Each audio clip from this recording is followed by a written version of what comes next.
चलो भाई, देखो अब मैं क्या करता हूँ। सती प्रथा के वक्त महिला को जलाने में लोगों को झिझक नहीं होती थी। अरे बाबा! लेकिन वही लोग तुलसी के पत्ते को जलाने से पहले 10 बार सोचते हैं। हम लोगों में तर्क बचा भी है या नहीं? सोचिए, जलाकर मारना, वो भी पूरी चेतना में, ये कितनी दर्दनाक पीड़ा रही होगी। समझ रहे हो? समझ रहे हो आप? समझ रहे हो? सवाल ये उठता है कि उसे जलाया क्यों गया? इसके पीछे कारण थी सड़ी हुई मानसिकता, और वो मानसिकता ये थी कि महिला सिर्फ पुरुष की छाया है, उसकी परछाई है। अगर पति नहीं रहा तो पत्नी का जीवन भी व्यर्थ है, और पति मृत्यु के लिए वो महिला ही दोषी है। इतनी घृणा रही होगी समाज में उस वक्त महिला के प्रति। अब कुछ लोग बोलेंगे कि सती प्रथा जैसी कोई चीज भारत में कभी थी ही नहीं, तो फिर राजा राम मोहन राय जैसे समाज सुधारकों को इसके खिलाफ आवाज क्यों उठानी पड़ी? क्यों अंग्रेजों को 1829 में सती प्रथा पर कानूनी रोक लगानी पड़ी? सिर्फ 40 साल पहले ही राजस्थान की एक महिला को सती बना दिया गया। क्या ये वही देश है जहां हम मां दुर्गा की पूजा करते हैं?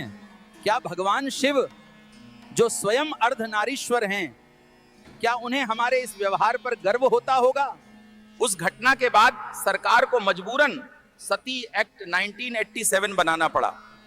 लेकिन सवाल है, क्या केवल कानून बना देने से मानसिकता बदल जाती है? हम कहते हैं कि हिंदू धर्म में सुधार की परंपरा है, लेकिन सुधार लाने वाले लोग आज कहां हैं?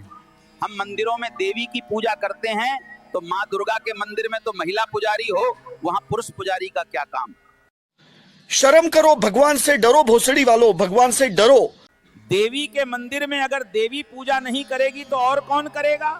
कुछ कहते हैं कि महिला पवित्र नहीं होती, तो फिर एक महिला से जन्मा हुआ पुरुष पवित्र कैसे हुआ? अगर असली कारण यह है कि महिला को उनके हिस्से का प्रतिनिधित्व नहीं दे सकते, तो फिर मां दुर्गा की पूजा करने का क्या अधिकार बचता है? समझ रहे हो? समझ रहे हो आप? समझ रहे हो?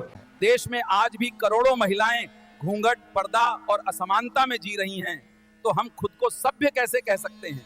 हम दीपावली पर लक्ष्मी पूजन करते हैं और उसी साल के भीतर हजारों बलात्कार की घटनाएं हो जाती हैं। हजारों का मतलब यहां 30,000 है। हमें अपने आप से पूछना होगा, क्या देवी हमें केवल दीप जलाने से आशीर्वाद देगी, अबे जल्दी बोल, कल सुबह पनवेल निकलना। या तब जब हम किसी औरत को उसका खोया हुआ आत्मसम्मान लौटाएं और उसे समानता का अधिकार दें?